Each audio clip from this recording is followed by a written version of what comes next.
Heat wave का निर्माण कैसे होता है? जब 3000 मीटर से लेकर 7600 मीटर के बीच में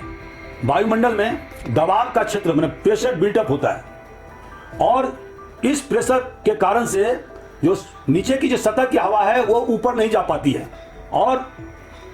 वो प्रेशर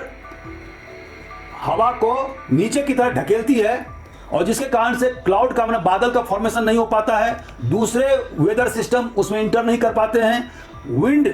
मतलब हवा नहीं जा पाती है। तो वो जो एरिया होता है वो एक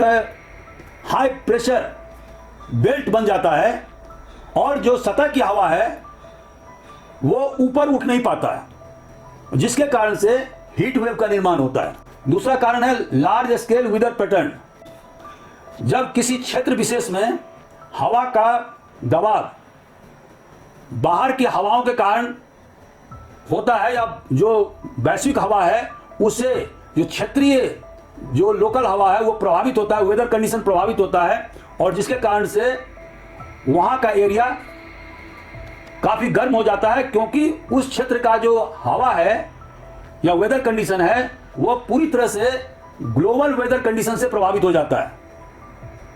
और जिसके कारण से हीट वेव का निर्माण होता है। तो जब एक पर्टिकुलर क्षेत्र में एयर मास का प्रभाव होता है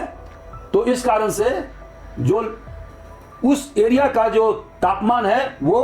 काफ़ी बढ़ जाता है और जिसको हीट वेव की संज्ञा दी जाती है। दोस्तों, बहुत सारे विद्वानों का यह मत है कि जो राइजिंग टेम्परेचर, जो हमारे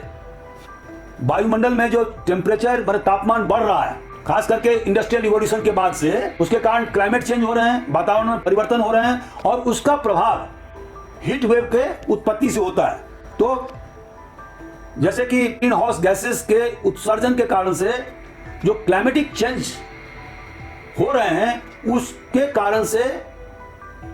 हीट वेव की उत्पत्ति हो रही है और इसी कारण से हिंदुस्तान और अन्य देशों में इसका प्रभाव देखने को मिलता है। दोस्तों, बहुत सारे विद्वानों का यह राय है कि सेंट्रल पैसिफिक ओशन में जो तापमान बढ़ गया है उसका प्रभाव साउथ और साउथ ईस्ट एशिया के देशों पर पड़ रहा है और इसके कारण से हीट वेव का निर्माण हो रहा है। कुछ विद्वानों का यह कहना है कि यह समय ला नीना और एल नीनो के ट्रांजिशन का फेज है, जिसके कारण से साउथ और साउथ ईस्ट एशिया के देशों पर हीट वेव का जबरदस्त प्रभाव हो रहा है।